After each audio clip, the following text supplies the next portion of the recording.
그가 세우신다 그의 능력으로, 그가 세우신다 그의 능력으로 라는 제목으로 하나님 말씀 증거하도록 하겠습니다.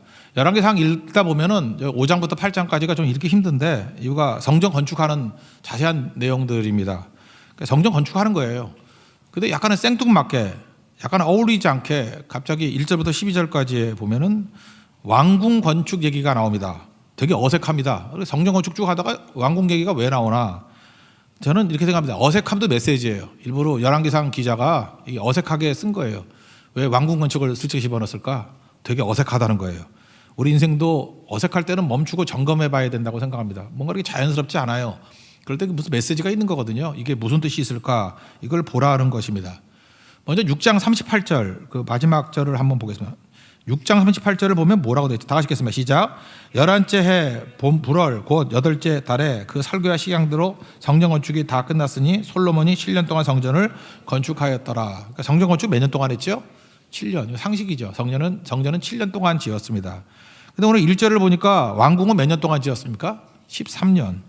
그러니까 여기서 약간 느낌이 있죠. 성전은 7년, 왕궁은 13년. 그러니까 왕궁을 더 열심히 잘 지었구나. 이런 느낌이 든다라는 것입니다. 이 성전의 그 별명이 뭐였냐면 외국에서 말하기를 레바논 나무로 지었다. 그래서 그런지 모르지만 레바논 숲의 궁이다라고 하는 별명이 있었어요. 레바논 숲속에 있는 궁. 숲속에 있는 왕자도 살고 그러잖아요. 레바논 숲속의 궁. 그러니까 되게 멋진 최고다. 그런 뜻이 있었다는 것입니다.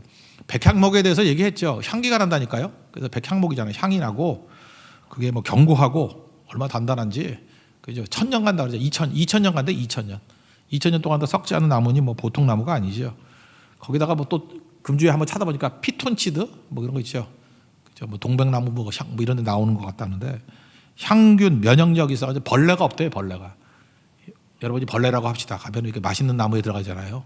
근데 백향목에 딱 가는 순간에 취해버리는 거예요. 이게 웬 냄새? 다 죽어버린대요. 그래서 벌레 없는 나무, 백향목이에요. 그러니까 나무치고 이렇게 좋은 나무가 없겠죠. 근데 그런 나무로 지었다라는 거예요. 지금도 여러분 레바논 국기 보라고요. 레바논 국기를 보면은 그 국기 가운데 짝대기 쫙 있고 거기에 나무 하나가 있어요. 그게 백향목이에요. 백향목. 그러니까 레바논의 상징이죠. 이렇게 엄청난 제목이었다. 그리고 그걸로 이제 13년 동안 왕궁을 지었다. 이 얘기가 있는 거예요. 그리고 여기 쭉 설명하는 것이 부속 건물, 그 다음에 왕궁 하나만 있는 게 아니라 여러 부속 건물이 있었다고요. 요즘 식으로 하면 복합 단지 이런 거죠. 무슨 컴플렉스 이러잖아요. 여러 건물들이 있는 이 복합 단지. 이렇게 서울 근교에 가보면 무슨 아울렛들이 있지 않습니까? 여러 건물들이 A, B, C 동 이렇게 가지고 섞여가지고 있죠. 노는 데도 있고 파는 데도 있고. 그렇게 왕궁을 지었다라는 것입니다. 규빗이라고 얘기할 때는 그냥 원래 45cm인데 그냥 0.5m로 생각하세요. 그래서 100규빗 그러면 50m. 외우기 쉽죠? 30규빗 그러면 15m. 이렇게 외우면 금방금방 외울 수 있다고 생각을 합니다. 100 곱하기 50 곱하기 30이에요. 이게 왕궁입니다. 100 곱하기 50 곱하기 30. 그 6장에 가면요. 6장 2절에 읽어드리지 않을게요. 6장 2절에 보면은 성전 규모가 나와요. 60 곱하기 20 곱하기 30이에요. 높이는 30 똑같아요. 근데 100이 60으로 되고 그러니까 성전은 30m, 그다음에 20규빗이니까 10m예요. 30m, 10m. 그러니까 생각보다 그 성전은 그렇게 크지 않아요. 크기가 크지 않아요. 왕궁은 100규빗 그러니까 50m 길이가. 그런데 여러분들 그 부피 계산하는 거 아시겠죠? 제가 혼자 계산해 왔어요. 4배. 그러니까 부피니까 이거 뭐라 그러죠? 그 용적률. 그러니까 건물 크기가 4배라고. 그러니까 성전이 1이라 그러면 왕궁은 4배. 그러니까 이걸 지금 강조하고 있는 것 같아요. 그러니까 무지 크게 지었다. 성전보다 엄청 크게 지었다. 그런 얘기입니다. 섭섭하니까 한번 읽어봅시다. 1절과 2절 읽겠습니다. 시작. 솔로몬이 자기의 왕궁을 13년 동안 건축하여 그 전부를 준공하니라. 그가 레바논 나무로 왕궁을 지었으니 길이가 100규빗이요 너비가 50규빗이요 높이가 30규빗이라. 백향목 기둥이 4줄이요 기둥 위에 백향목 들보가 있으며. 이렇게 나옵니다. 그러니까 성전의 4배 규모다. 그것만 알았으면 좋겠고 7년 짓는 게 성전이었는데 13년 동안 지었다. 그러면 이렇게 생각하잖아요. 성전은 공공이니까 많은 사람들이 모일 거 아닙니까? 왕궁은 개인이 쓰는 건데 왜 왕궁이 이렇게 크게 지었지? 궁금하지 않아요? 크게 지었던 이유가 뭔가? 성경이 이렇게 합니다. 8절을 한번 읽겠습니다. 시작. 솔로몬이 거처할 왕궁은 그 주장 뒤 다른 뜰에 있으니 그 양식이 동일하며 솔로몬이 또 그가 장가든 바로의 딸을 위하여 집을 지었는데 이 주량과 같더라. 그러니까 이유가 뭐예요? 그 여자들 때문에 엄청 크게 지었다라는 거예요. 여자들 뭐 들어갈 방도 있고 막 그래야 되니까. 바로 왕하고 정략 결혼했다. 3장 1절에 나오잖아요. 3장 1절에 바로 왕하고 정략 결혼했다. 그러니까 솔로몬이 믿은 건 뭐냐면 하나님도 믿었지만 동맹 관계를 믿었어요. 동맹. 그래서 안정과 번영을 추구하기 위해서는 애굽이라는 강력한 동맹이 있어야 되고 하나님이라는 강력한 영적 동맹이 있으면 돼. 뭐 이런 거죠. 우리도 다 그러지 않아요? 하나님도 믿고 또 든든한 믿을 사람들 많이 있고 그럼 다 그게 솔로몬 냄새가 나는 거죠. 사람은 있으나 없으나 똑같은 거지만 하나님이 나의 안전이 되시고 나의 번영의 근원이 되십니다. 그게 믿음인데 벌써 그 냄새를 읽으라는 거예요. 솔로몬이 벌써 이게 문제가 있다. 나중에 그 11장 가면은 솔로몬이 이제 마지막 망하는 얘기를 총 지켜라는데 11장 한번 넘어갑시다. 1절부터 3절까지. 이거 좀 미리 봤으면 왜 왕궁이 컸는지 하는 설명이에요. 11장 1절부터 3절까지입니다. 우리 다 같이 읽겠습니다. 시작. 솔로몬 왕이 바로의 딸 외에 이방의 많은 여인을 사랑하였으니 곧 모압과 암몬과 에돔과 시돈과 헷 여인이라. 여호와께서 일찍이 이 여러 백성에 대하여 이스라엘 자손에게 말씀하시기를 너희는 그들과 서로 통혼하지 말며 그들도 너희와 서로 통혼하지 말라. 그들이 반드시 너희의 마음을 돌려 그들의 신들을 따르게 하리라 하셨으나 솔로몬이 그들을 사랑하였더라. 왕은 후궁이 700이요 첩이 300명이라. 그의 여인들이 왕의 마음을 돌아서게 하였더라. 그러니까 이게 성전이 있고 왕궁이 있거든요. 근데 성전은 예배드리는 곳인데 왕궁에는 지금 뭐 여자들 뭐 이게 진짜 1000명인지 모르겠지만 하여튼간에 정략 결혼해서 여자들도 엄청 많고. 근데 이 여자들이 다 뭐예요? 우상들 갖고 들어왔다라는 거 아니에요. 그러니까 우상 박람회하고 똑같았다. 그리고 이게 무슨 일이냐 이런 얘기죠. 우리 인생도 마찬가지예요. 그냥 그림으로 놓고 생각하자가. 우리 신앙생활 할 때도 성전이 있고 왕궁이 있죠.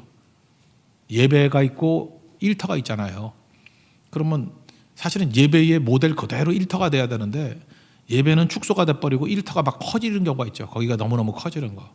그게 솔로몬이다. 이런 것들을 우리에게 그림으로 보여주고 있다라는 것입니다.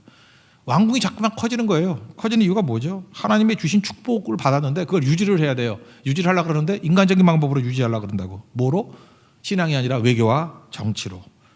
그래서 원래는 예배가 컸던 인생이었는데 예배는 축소가 돼버리고 일터가 커져버리는 거예요. 그래서 역전이 일어나더라. 왕국이 자꾸만 커지더라. 이게 문제 있지 않냐 뭐 이런 얘기죠. 그래서 그 9절부터 12절까지 보면은 자제들을 귀하고 이렇게 3번이나 강조해요. 강조된 것만 읽어볼까요? 9절부터 11절까지만 읽겠습니다. 시작. 이 집들은 안팎을 모두 귀하고 다듬은 돌로 지었으니 크기대로 톱으로 켠 것이라. 그 초석에서 처마까지와 외면에서 큰 뜰에 이르기까지 다 그러하니 그 초석은 귀하고 큰 돌 곧 10규빗 되는 돌과 8규빗 되는 돌이라. 그 위에 크기대로 다듬은 귀한 돌도 있고 백향모도 있으며 이렇게 쭉 나가는데 이게 원문을 보면 귀하다 이걸 되게 강조해요.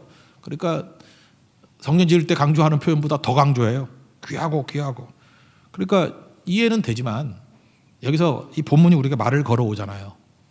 솔로몬 좀 위험하지 않아? 이렇게 말을 걸어오잖아요. 왜? 우리는 전부 다 바벨 탑의 후예들이기 때문에 그렇습니다. 세상 의지하고 자기 이름 낼라 그러는 속성이 우리 가운데 다 있거든요. 그래서 성전 짓다가 지금 신앙 얘기하다가 예배 얘기하다가 갑자기 왕궁 얘기가 툭 드러나는 거예요. 이렇게 예배 드린다고 막 겉으로는 번지르하게 하는데 솔로몬의 마음이 뭐라 그랬어요? 동기라 그랬죠. 동기, 모티브. 솔로몬의 모티브를 한번 봐라. 마음을 봐라. 이게 왕궁이 더 커 있다. 그죠? 우리에게 주는 말을 거는 거라니까요. 너희는 예외냐? 이런 거죠. 너희는 예외냐? 마태복음 7장, 똑같은 7장이죠.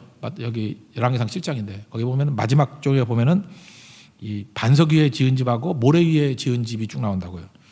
그 반석 위에 지은 집의 특징이 뭐예요? 뭐 비가 내리고 창수가 오고 막 바람 불어도 무너지지 않는다.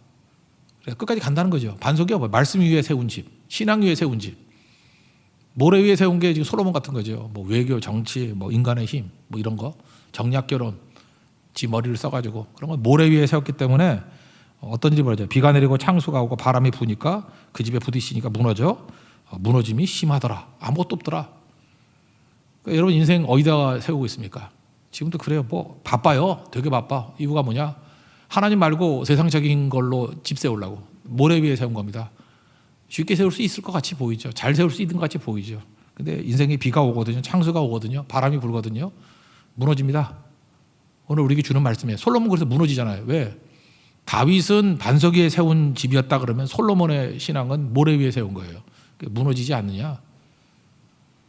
그러니까 우리도 뭐 주시는 말씀이죠. 정신 차리고 성전 세우는 것 같이 우리 왕궁도 세워야 된다. 왕궁도 예배처가 돼야 된다. 예배처.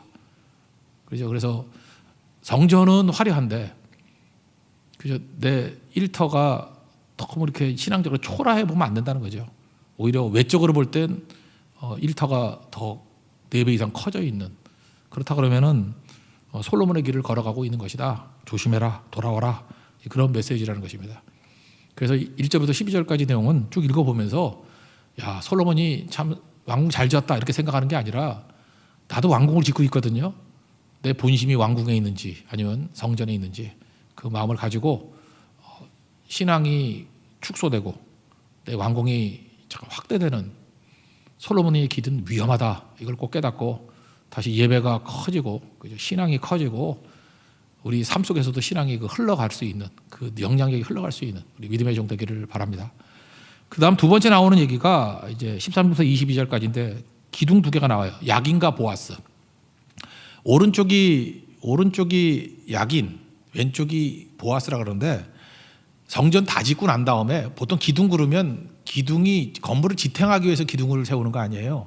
그런데 성전의 기둥은 그런 게 아니고 성전 다 짓고 난 다음에, 그러니까 뭐 개선문하고 좀 비슷한 거예요. 그냥 이렇게 앞에 좀 약간 튀어나와 가지고 기둥 2개 세워놨어요. 그러니까 기둥이 뭐 받치는 거 없어요. 그냥 기둥이에요, 기둥. 기둥. 그리고 거기 위에다가 테라스 같이 이렇게 내놓은 거 있죠. 우리 현관문 같은 데 보면 이렇게 앞에 툭 튀어나와 가지고 위에 뚜껑 있잖아요. 비 맞지 말라고. 그런 거를 포치라 그러는데 주랑이라고 해요. 주랑이 그런 거예요. 그러니까 길에다가 뚜껑 달린 길, 그걸 회랑 뭐 주랑 그러잖아요. 아니 모르면 말고 하여튼 그런 게 있어요. 그냥 기둥 2개 세우는 거. 근데 많은 사람이 헷갈려요. 오른쪽이 어디냐 그러는데 참 우리는 인간 중심적이야. 내가 성전을 쳐다보고 있잖아요. 성전 쳐다보기에 자기 눈에 보이는 오른쪽을 오른쪽이라고 그러고 왼쪽을 왼쪽이라고, 그러니까 헷갈리는 거지. 무슨 뜻인지 몰라요? 외우기 쉽게 해줄게요. 내가 성전이에요. 됐죠? 성전 입장에서 이렇게 돌아서야 돼. 이렇게 돌아서야 돼. 내 성전이에요? 그 볼 때 내가 성전이라 그러면 오른손이 야긴이고 왼손이 보았어요. 됐죠? 이래도 헷갈려? 내가 성전이라니까. 성전 입장에서 야긴 보았어. 또 이거 반대로 얘기하면 안 돼요. 돼지 엄마예요. 돼지 엄마. 반대쪽으로 보고. 이거 신학교에서 신학생들한테 시험 문제라도 자기 입장에 써가지고 틀린 사람 되게 많아. 아, 이거 진짜 어떻게 해야 되지?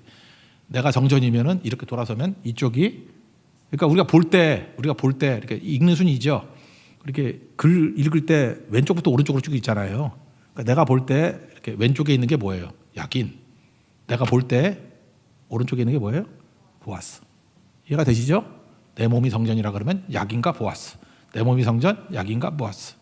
야긴이라는 뜻은 뭐냐 하면 하나님이 세우신다는 뜻이에요. 그가 세우신다.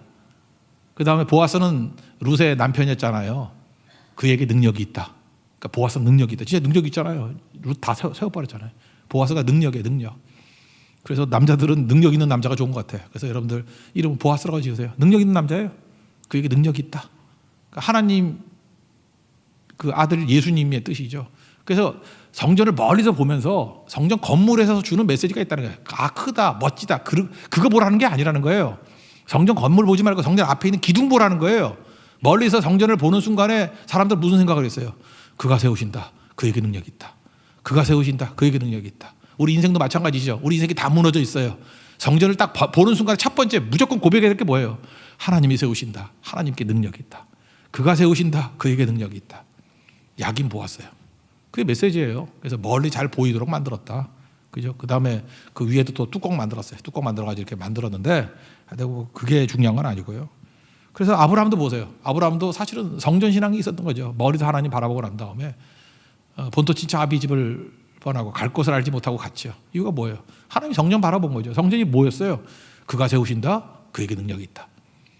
야곱도 마찬가지죠. 야곱도 그 베델에서 하나님 만났잖아요. 천사가 뭐 이렇게 하늘문이 열리면서 사닥다리가 오르락내리락 하는 거. 거기서 돌 기둥에다가 기름 붓고 뭐 여기 하나님 성전 되게 하겠다 그러는데, 그때 하나님이 어떤 하나님이었어요? 내가 너 세운다 그러잖아요. 그가 세우신다. 그에게 능력이 있다. 나는 엘샤다이 하나님, 전능하신 하나님이라는 거 아니에요? 그래서 성전에 와가지고 우리가 고백할 수 있는 건 딱 2가지예요. 그가 세우신다. 그에게 능력이 있다. 믿습니까? 삶에 지금 절망과 좌절 많이 있잖아요. 우리 내 삶에 풀어야 될 과제들이 있지 않습니까? 그 누가 세워요? 그가 세우신다. 어떻게 세우죠? 그게 능력이 있기 때문에. 그가 세우신다? 그게 능력이 있다. 이게 여러분 기도할 때마다 맨날 고백이 돼야 돼요. 약인가 보았어. 하나님은 약인가 보았어. 약인가 보았어. 주님은 넘어진 모든 것들을 세우시는 분이에요. 그가 세우신다? 왜요? 능력이 있기 때문에. 그에게 능력이 있다. 이거 여러분 날마다 고백이 돼야 되는 거예요. 성전의 메시지는 사실 기둥 메시지예요. 기둥 메시지. 성소와 지성소 안에 들어가는 메시지 말고 겉에서 멀리서 바라볼 때 저 멀리 배는 나의 시온성 부르면서 성전을 바라보면서 나올 때, 오늘도 예배 우리 처소에 나왔죠. 우리 이 처소에서 여기 느끼는 게 뭐예요? 하나님에 대한 메시지라고요. 두 기둥 대신 하나님에 대한 메시지예요. 그가 세우신다? 그에게 능력이 있다. 그래서 하나님을 믿고 의지하는 백성들은 넘어졌다가 세움을 입습니다. 믿습니까? 다 일어나게 돼 있다는 거예요. 왜요? 그에게 능력이 있기 때문에. 이게 뒤집어 얘기하면 뭐예요? 자기 능력 의지하고 나가면 절대 세울 수 없다는 거예요. 내 힘 갖고 나가는 게 아니죠. 그의 보혈의 피에 능력이 있다. 그가 세우신다. 그렇게 나가면 이길 수 있다는 것입니다. 그런 승리하는 하나님의 종 되기를 바랍니다. 이거 누가 세웠느냐? 앞부분 보니까 노세 대장장이 히람이라고 나요. 히람이라는 이름이 많았는가 봐. 우리나라도 뭐 비슷한 이름 되게 많잖아요. 그죠? 우리 교회에서도 뭐 제일 많은 게 뭐 하민이, 하람이 뭐 이런 거잖아요. 뭐 하나님의 사람, 뭐 하나님의 뭐죠? 하나님의 백성 뭐 이래서.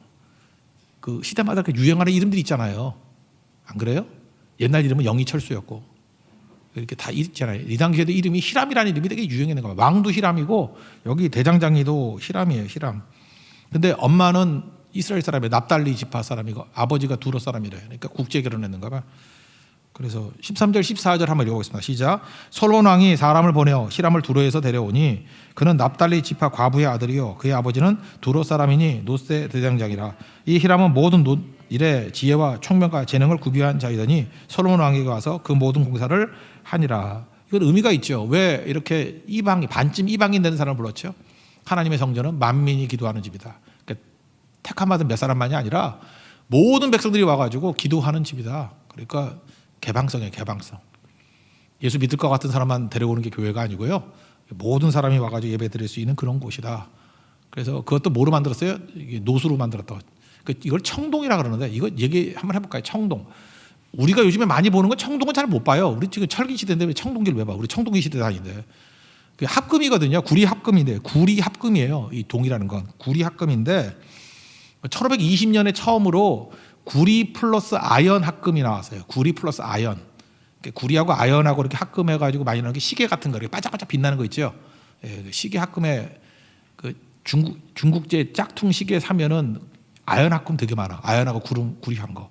그래서 뭐 몇만 원 주고 산 시계를 이렇게 차고 자다가 침이 흘러서 혀에 닿으면은 여러분 중독돼요. 아연 중독. 그래서 중국제를 사면 안 돼. 그래서 그냥 오리엔트 사세요. 오리엔트. 그게 제일 좋은 건데. 그 아연 합금, 제가 왜 그러냐면 저도 경험을 했기 때문에 그래요. 중국제 시계 그 가짜 몇 개 사다가 이러다가 여기 이상했더니 병원에 갔더니 이게 중독이래. 그래서 옛날에 그래서 절대 차면 안 돼요. 차면 여기 시꺼매져. 막 시꺼매서 막 살이 썩어 들어가기 시작하고 나중에 잘라야 된대. 막 그런 얘기까지 하더라고. 그러니까 그래서 그거를 뭐라 그러냐면은 황동이라 그래요. 황동을 어디서 많이 보느냐면은 브라스라 그러죠. 브라스 밴드라 그러죠. 요즘에 그 우리 교회도 트럼펫 부는 형제들이 있잖아요. 둘이 트럼펫 그 반짝반짝 하잖아요. 그게 브라스예요. 브라스. 황동 없고 겉으로 볼 때는 금 같아요. 그래서 금관 악기라고 말하는데 아니에요. 진짜로는 구리 합금이에요. 황동 브라스 밴드 브라스. 그래서 반짝반짝하고 막 좋은 거예요. 근데 이 합금을 개발한 게 16세기예요. 그러니까 성경에 나올 때는 황동은 아니죠. 그러니까 옛날 기술로 할 수 있는 건 구리 플러스 주석이라고. 그래서 구리하고 주석을 적당하게 섞어가지고 꽤 단단하게 만들 수 있는 기술, 그게 청동기예요. 청동기 기술, 청동이라고. 청동. 그러니까 주석은 또 좋은 거죠. 주석은 어디서 여러분 얻었죠? 동남아시아 관광 가면 주석 잔 이런 거 팔죠. 여러분 관광도 안 다녀봤어요? 이렇게 그 끌려가가지고 그 가이드가 맨날 사라 그러는 거 있잖아. 근데 그걸로 제대로 만든 그게 청동이거든요. 구리 플러스 주석. 주석을 많이 섞으면은 좀 가볍고 뭐라 그러지, 열 전도율이 없어가지고 뭐 이렇게 차지도 않고 뭐 그렇다는데 저는 반대던데 이거 대고 하면 여기 붙던데 막 차가지고. 그러니까 역시 중국이나 동남아시아나 물건 사오는 거 아니에요, 그죠? 예, 그런 게 주석이거든. 주석과 구리 합금이 청동이에요, 청동.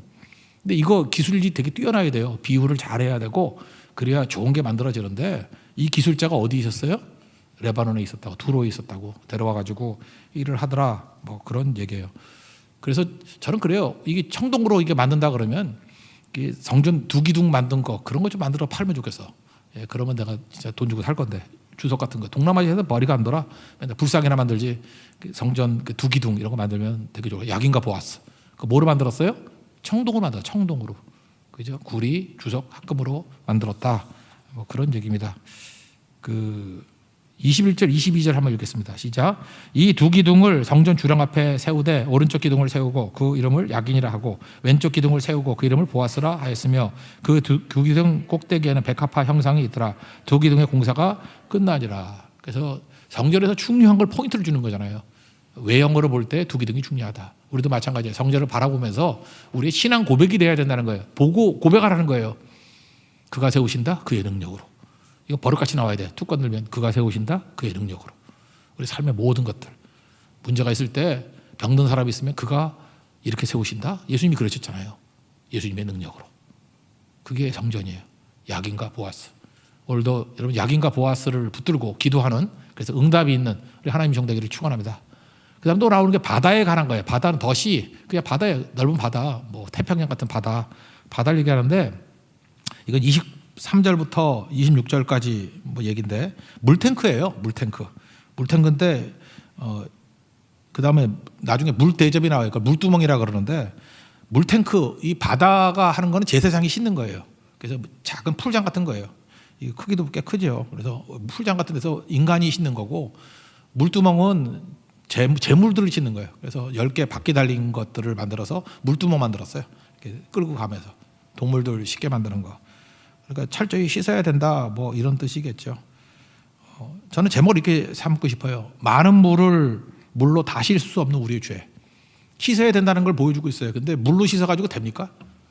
그죠? 물로 씻어서 안 되죠. 불로 태워도 안 되는 거죠. 우리 찬송가도 있잖아요. 이거 좀 이따 부를 거예요. 예, 그걸로 안 되는 거죠. 뭐로 씻어야 돼요? 이 바다가 상징하는 것은 씻어야 되는데 물로 안 된다는 거예요. 예수님의 보혈의 피로. 그런 거죠. 예수님의 보혈의 피로. 예수님의 보혈의 피로만 우리를 씻을 수 있다.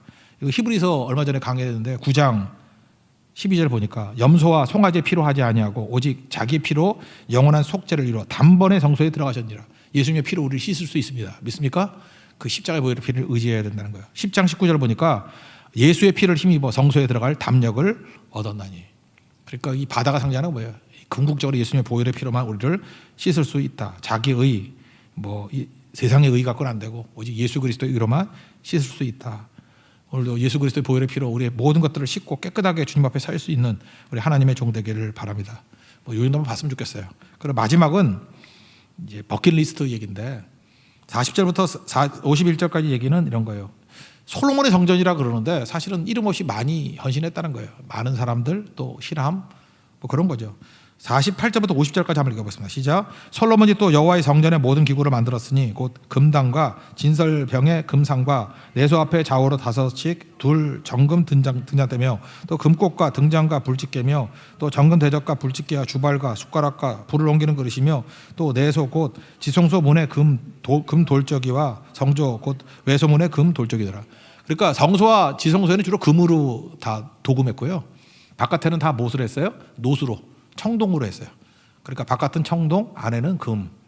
그래서 내면이 더 좋아야 된다는 거죠. 이거 성경이 보여주는 메시지 아니에요? 청동보다는 금이 더 좋은 거잖아요. 그러니까 금 같은 믿음 가져라. 내면을 더 좋게 만들라. 그런 메시지도 있다고 생각을 합니다. 여기서 중요한 건 뭐예요? 헌신했던 많은 사람이 있음에도 불구하고 솔로몬의 성전이다 이렇게 얘기한다는 거예요. 그러면 우리도 그럴 수 있죠. 왜 내 이름 안 들어갑니까? 찬송가 323장 고백과 똑같은 거죠. 이름도 없이 빛도 없이. 3절이 너무너무 좋아요. 종기 영광 모든 권세는 주님 홀로 받으시고 내가 원하는 게 뭐야 돼? 멸시 천대 십자가. 멸시 천대 십자가는 제가 지고 가오리다. 이게 피스메이커예요. 화평케 하는 자. 화평한다는 게 뭐예요? 값을 지불한다 그랬죠. 제 기능을 다하기 위해서는 반드시 값을 지불하는 것이 있어야 되는데 하나님께 받은 은혜가 크기 때문에 우리는 화평을 위해서 나갈 때는 세상에 이 깨진 상태에 나가는 거예요. 소금과 빛이 돼가지고 나가는 거예요. 문제 있는 거, 갈등 있는 거 나가서 내가 값을 치르는 거예요. 그래야 화평이 이루어진다는 거예요. 그러면 그 사람을 뭐라고 얘기해요? 하나님의 아들이라 일컬음을 받으리라. 그러니까 예수님의 길을 걸어가는 그 인생이 되라는 것입니다. 요즘에 버킷리스트라는 말 유행 많이 하잖아요. 그죠? 죽기 전에 하고 싶은 것들 목록. 세상에서 제일 제가 볼 때 참 치졸해 보이는 게 버킷리스트에 먹는 거 넣는 사람이야. 그런 걸 뭐라 하지? 먹다 죽을 놈 그런 거예요. 어떻게 버킷리스트에 먹다가 죽어요? 구경 다니다 죽으면 그 비명 행사할 놈이지.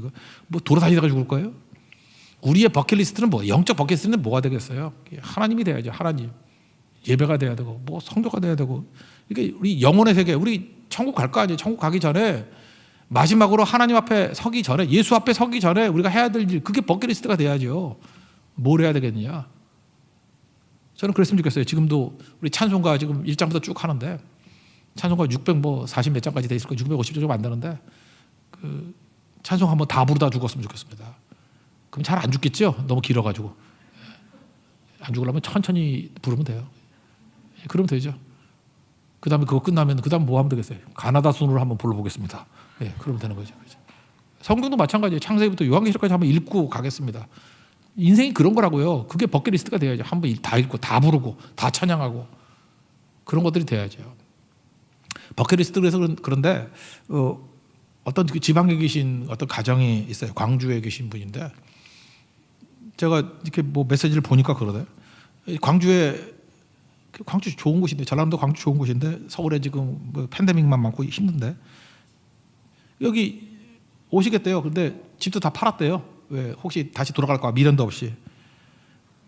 그래서 여기 상수동에 이사 오신대요. 7월 1일 날.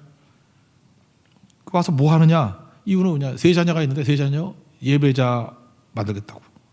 그죠? 세 자녀 하나님 앞에 예배자. 그다음에 기회 되면 이제 선교하겠다고. 날마다 기도하겠다고.